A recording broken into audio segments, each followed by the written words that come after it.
that's not enough to convince you that Final Fantasy VI is one of the most legendary video games of all time, then perhaps a little verbal persuasion might help. It successfully combines all of the greatest aspects of its predecessors and packages them together in what is an astoundingly well-crafted game on every level of development. It's visually stunning, mechanically sound, and showcases what is easily the most powerful soundtrack of any of the 2D Final Fantasy games. But perhaps you're still unconvinced. Perhaps you started playing games in the late 90s and wonder how anything could top the goldmine that was the PlayStation 1 era of Final Fantasy games. In that case, allow me to delve a little deeper and show you why Final Fantasy VI is considered by so many to be the best in the series.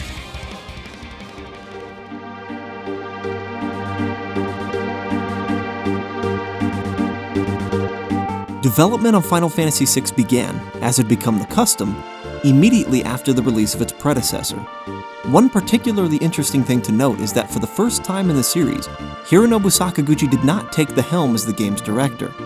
Due to a promotion to Executive Vice President of Squaresoft, as well as a schedule that was divided by many projects, he was simply unable to be as intimately involved in the creative process for Final Fantasy VI as he had been for the previous games. In his stead, he chose two of his most talented team members to take the helm, Yoshinori Kitase and Hiroyuki Ito. Kitase had worked closely with Sakaguchi on Final Fantasy V as an event scripter, where he had been in charge of the pace, expression, wording, and musical transitions of scripted scenes. Ito had been the lead battle designer for the series since Final Fantasy IV, being the man responsible for designing the active time battle system, as well as the incredibly robust class-changing system of Final Fantasy V. With these two at the head of development for Final Fantasy VI, the result was a powerful culmination of all that was great in both Final Fantasy IV and Final Fantasy V. But while these two may have been billed as the directors, they've admitted in interviews that the development for the game was much more of a collaborative effort and a hybrid process. Sakaguchi still provided the overall scenario, but it was up to Kitase to flesh out the details of the story. He wasn't alone though. For Final Fantasy VI, one of the core ideas behind the design process was that every playable character in the game would be considered a main protagonist. And in order to accomplish this, every member of the development team was given a chance to express their ideas for who the character should be and how their episode should unfold. Terra and Locke were conceived by Sakaguchi, Celeste and Gao by Kitase, Shadow and Setzer by graphic director Tetsuya Nomura, and Edgar and Sabin by field graphic designer Kaori Tanaka. Once the character concepts had been fleshed out, it was Kitase's responsibility to weave them into a cohesive narrative. But the scenario for Final Fantasy VI was written by a group of at least 4 or 5 people. Final Fantasy VI opens up on one of the most unique worlds in the series, one that is vastly different from the common medieval setting shared by the previous 5 games. This world is highly influenced by technology, equivalent in many ways to that of the Second Industrial Revolution, though the design feels a bit more like something out of a Jules Verne novel. In the first scene, we're introduced to a girl named Terra, a slave soldier of the Gestalian Empire, and the only known human being with natural-born magical abilities. Luckily, the Emperor's influence over her is finally broken, and she's taken into protection by a rebel faction known as the Returners. Though they too wish to use her abilities to gain an upper hand in the war, they ultimately respect her freedom and wait for her to make her own decision, rather than forcing her to fight against her will. While Terra reflects on who she is and what she believes in, we're introduced to the largest and most varied cast of characters in the entire series, many of which are given an elaborate backstory that quite nicely establishes their personalities and motivations. While I don't have time to go into detail on each character, I think it's sufficient to say that it's a great pleasure to explore each one of their personal stories. And there are many scenes in the game that, while perhaps not contributing to the main plot, provide tremendous depth to the characters themselves. This intricate weaving between subplot and main plot left me unable to feel anything but sympathy and admiration for each character. And in my opinion, the background scenes often turned out to be more effective on an emotional level than the more central and pinnacle moments of the main story. That's not to say that the main plot is lacking, though. One could hardly complain about a story that contains one of the most widely appreciated story twists in video game history. It's a narrative that rises and falls steeply in its tone, but never feels inconsistent, and I would go as far as to say that it strikes a perfect balance between its humor, tragedy, and triumph. I've never been the biggest fan of the way it was originally translated, with some of the dialogue feeling out of place to me, but there's so much of it that's truly effective. One of the game's crowning achievements, however, is embodied in its villains, and specifically in a psychotic but powerful sorcerer named Kefka. While Kefka's backstory is largely unexplored, I feel it only adds to his mysterious, chaotic, and unpredictable nature. The brief information we are given details the cruel experiments performed on him in order to attempt to infuse a person with the magical abilities of espers, a lost but powerful ancient species. These methods were later abandoned, but the damage to Kefka's psyche was irreversible, warping his mind into a nihilistic state which caused him to be utterly detested even among his own ranks in the Empire. While it seems apparent that Emperor Gestal has Kefka firmly under his control, it quickly becomes evident that Kefka is not as subservient as he first appeared, and the beginnings of a cruel and insidious plot begin to reveal themselves.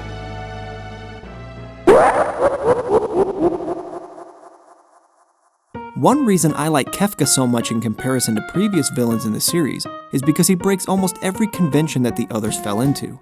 He's not an evil god or some other higher life form. He doesn't exemplify a dark, commanding presence. He isn't 10 feet taller than the protagonists or armored from head to toe. He doesn't embody in any way the appearance or personality of a traditional Dark Lord, and in some ways is actually portrayed as a weak and frail sidekick, not unlike Gilgamesh in Final Fantasy V. At his core, Kefka is simply a despicable human being, which, unsurprisingly, turns out to be a great recipe for a compelling antagonist.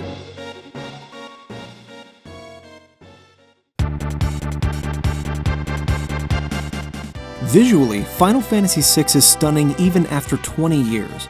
I've always appreciated pixel art throughout my life, and this game has some of the best ever created. One noticeable improvement made over previous entries comes in the scaled-up character sprites while exploring the world map and towns. In previous games, the character sprites for exploration were much smaller than the battle sprites, but for Final Fantasy VI, the battle sprites were used for exploration as well. This gave the animators a lot more room to be expressive with the characters' facial expressions and emotions, building upon what had been experimented with in Final Fantasy V. Another interesting change comes in how the world map is rendered. In Final Fantasy IV and V, the world map appeared flat when the player traversed it on foot, but would change to Mode 7 rendering when taking to the skies in an airship. In Final Fantasy VI, however, the world map is always rendered with Mode 7, giving it a pseudo-3-dimensional look even when walking. When the player does take to the skies, or when riding a chocobo, the full power of Mode 7 is utilized, giving the player a view of the world that is altered dramatically from the previous games in the series. All of the backgrounds, monster designs, and architecture are artfully crafted as well, making for a visually appealing experience that perfectly fits the atmosphere of the game. With all of this care and attention given to the finer details, I think it's safe to say that Final Fantasy VI is one of the most visually impressive games of all time. Of course, while the story and visuals are great, the game also shines in its battle mechanics and equipment customization. The character customization in this game is primarily centered on your equipment setup, and the way the player manages Magicite can have an enormous effect on late-game stats and party builds. Magicite are the crystal remains of espers, which grant the wielder with magical abilities. It's essentially the means by which magic is learned in the game, and it can be switched freely between each character whenever the player sees fit. Each Magicite teaches the character specific abilities at varying rates. As you can see here, the Siren Magicite can teach a number of abilities, which are learned by accumulating magic points earned in random enemy encounters throughout the game. So basically, at the end of a battle, the player receives a certain number of magic points. Some enemies award more than others, but this number is then multiplied by the learning rate attribute in order to determine the overall progress of a character in learning that spell. What this means is that the system provides the option for every character to learn every spell in the game. Some people will criticize this, arguing that it only leads to your party being extremely overpowered and makes the game way too easy. However, it isn't always advantageous to have every character working on learning magic. It all depends on the character's base stats. As we can see here, Terra's base stats establish her with an incredible aptitude for magic power, which leads to her inflicting extensive damage when she casts spells. Cyan's magic power, however, is significantly lower, causing him to inflict minimal damage with magical attacks. While you can certainly equip Cyan with Magicite and have him cast spells the same as Terra or any other character, he's quite simply ineffective in that role, which makes it more strategically sound to use him in other ways. Another interesting thing about Magicite is that they often give special bonuses to characters who have them equipped upon leveling up. For example, the Zone Seek Magicite provides a +2 to magic power at every level up, while the Bismarck Magicite provides a +2 to strength, and so forth. With careful planning, this makes it possible to boost each of your character's stats to make them an extremely powerful group collectively.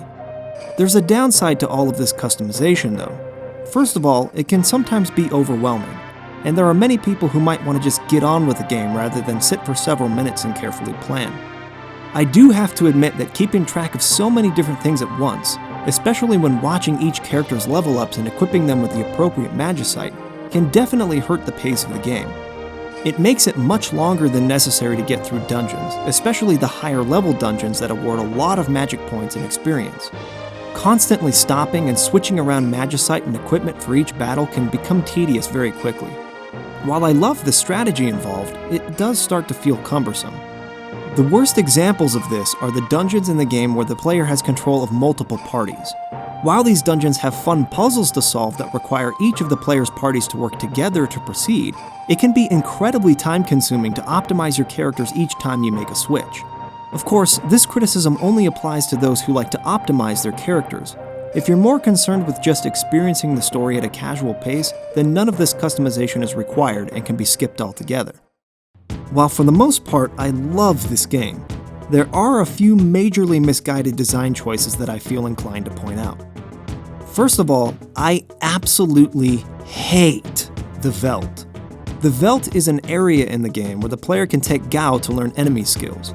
In this area, Gao obtains an ability called Leap, which allows him to go with a group of enemies and learn their skills. The problem is that there are hundreds of enemies in this game, and Gao can learn an ability for every single one of them. Of course, not all of these enemy skills are going to be very useful, so the player will likely only want to learn a handful of the most powerful ones. Unfortunately, finding the appropriate enemies on the Veld turns out to be an enormous headache, ultimately becoming nothing more than a horrible, time-consuming grindfest. Another thing I really hate about this game is the Coliseum.